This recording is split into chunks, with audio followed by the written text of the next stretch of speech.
காదు. 2025 ஆண்டிலே கர்த்தர் எனக்குள்ளே இருக்கிறதை நான் அறிந்திருக்கிறேன். ఈ 2025 ప్రభు నాలో ఉండుటను నేను గుర్తెరిగి ఉంటున్నాను. எங்க குடும்பத்திலே இருக்கிறதை நான் அறிந்திருக்கிறேன். నా కుటుంబములో ఉండుటను నేను తెలుసుకొని ఉన్నాను. எங்க சபையிலே இருக்கிறதை நாங்கள் அறிந்திருக்கிறோம். నా సంఘములో ఉండుటను నేను మనము గుర్తెరిగి ఉంటున్నాము என்பதுதான் நீங்கள் சொல்லப் போகிற சாட்சியா இருக்கணும். అనేటువంటిదే మీరు చెప్పబోయే సాక్ష్యమై ఉండాలి. ஆமென் ஹல்லேலூயா சொல்லுங்களேன். ఆమేన్ హల్లెలూయా చెప్పుకుందామా. அன்பான தேவ பிள்ளைகளே, கர்த்தர் நம்மை சந்திக்கும் ஆண்டாக நமக்கு கர்த்தர் வாக்கு பண்ணி இருக்கிறார்.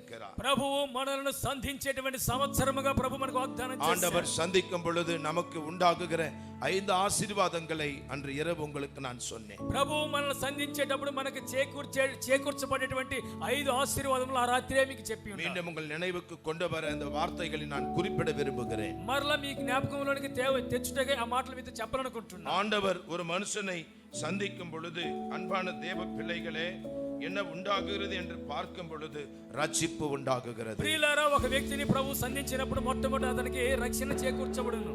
ரட்சிக்கப்பட சாத்தியமில்லை என்று யாரெல்லாம் நாம் நினைக்கிறோமோ, கர்த்தர் இந்த ஆண்டிலே அவர்களை சந்தித்து ரட்சிப்புக்குள்ளே கொண்டு வருவாராக. మీరు రక్షణ పొందుతారులే అనేటువంటి సాధ్యం లేనటువంటి రీతిగా మనం ఎవరిని గురించి అనుకుంటామో, ఈ సంవత్సరం ప్రభు వారిని రక్షణలోనికి నడిపిస్తారు. கைகளை உயர்த்தி வரலேலூயா. చేతులు తల్లి చెప్పుకుందాం. இரண்டாவதாக பார்த்தோம், கர்த்தருடைய சந்திப்பு நேரிடும் பொழுது எப்பேற்பட்ட சிறைவாசமோ நுகத்தடிகளோ அடிமைத்தனமோ கர்த்தர் அவர்களை உடைத்து அவர்களுக்கு விடுதலையை உண்டாக்குவார். రెండవదిగా మనం చూసాము, ఎలాంటి యొక్క చెరసాల జీవితమో కాడిమాన కట్లు ఎంత బానిసత్వం ఉన్నప్పుడు వాటి నుంచి విడిపించి వారిని ఆయన ప్రభు సంధిస్తారు. எகிப்திலே இறங்கி வந்து அவருடைய நுகங்களை முறித்து விடுவித்து கர்த்தர் வெளியே கொண்டு வந்தார். ఐగుప్తులోనికి దిగి వచ్చి వారి కాడిమాన కట్లను ఆ యొక్క కాడిమాను విరగొట్టి బయటికి తోడుకొని వచ్చారు. இந்த ஆண்டில் அநேகர் எகிப்தின் பாவத்தில் சிக்கி இருக்கலாம். ఈ దినాల్లో అనేక మంది ఐగుప్తు పాపాల్లో చిక్కుకొని ఉండవచ్చు. இதிலிருந்து வெளியே வர முடியல என்ற ஒரு சாபம், ஒரு அடிமைத்தனம்,